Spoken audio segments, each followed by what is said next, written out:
Well, she was a model, strutting the catwalks in the latest fashion trends.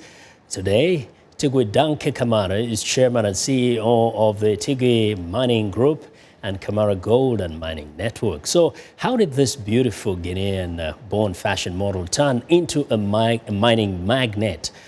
Ms. Camara recently visited our studios and spoke with Africa 54's Linord Moudou. Tigui Mining Group is the most and foremost holding. So mining is just a part of our different activities. And the other ones are, for example, agriculture. We are a little bit in the fishery, in the oil and energy. So, but for now, we are more likely focused on the mining part, which we are trying to expand. We already have licenses in Guinea in the gold and diamond. We actually put out a demand for iron ore, which we are still waiting for approval. In the meantime, we are now settled in Ivory Coast and under Tigui Mining Group Côte d'Ivoire, so TMGCI, and we are starting a semi-industrial. You were a former model, yes. Now you are a mining entrepreneur. Yes. What did it take for you to make that switch? What it took is that while I used to model, sometimes, you know, modeling, it's everything. It's now clothing, it's jewelry. So I had few friends in the jewelry business.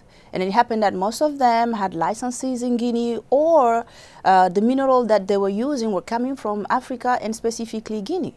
And then coming also from a political background, I've also known that mining in Africa is like a cornerstone for development. Then I also noticed that at that time there were not so many women. If they were not vocal.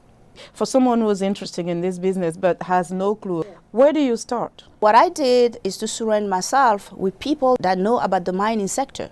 And then I started with the local. So I have geologists, senior geologists that have a very great, broad knowledge of the mining sector in Guinea.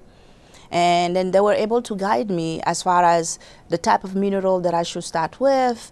And then where are the zones in Guinea? For example, when we talk about diamond, we have the diamond triangle in Guinea that's called the Kisidougou, Kerewane, Masanta. So it's important to be in those zones in order to get the quality of gems that you really want. What type of challenges have you met? First, being a young woman, with a modeling, a fashion background. So it was very difficult for people just to look at me and then see me first as a businesswoman. Second challenge was raising funds, because I went into business when the world economy has just swifted badly.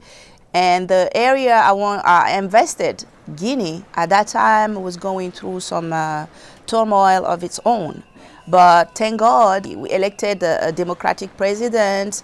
Things started to be okay. The Ebola outbreak came in. Let's talk about some misconceptions that people may have. At some point, we had the problem about blood diamond. Some people were going to Africa using the minerals to afterward use that money to finance either war in Africa or elsewhere. So that was a big problem. But then they put in place the Kimberley process, which helps a little bit now put some type of regulation and a structure in the diamond industry. Most of the time they think that most mining magnates just don't really care about population. Yes. They're there is to make their money and out. But in most cases I cannot blame them really, because if the governments don't put in place a structure which will protect the resource of the continent or of their regions, business is business. So you think the main responsibility lies within the government to ensure that corporations are exploring but yet also spreading the wealth to the locals? For example, governments have laws that will impose on companies to have a social program. Corporate social responsibility. Yes. Exactly. I'm a daughter of Africa. So it may be business, but at the end of the day, I want to see my continent succeed. I want to be able, through my activities, bring back something, give back something.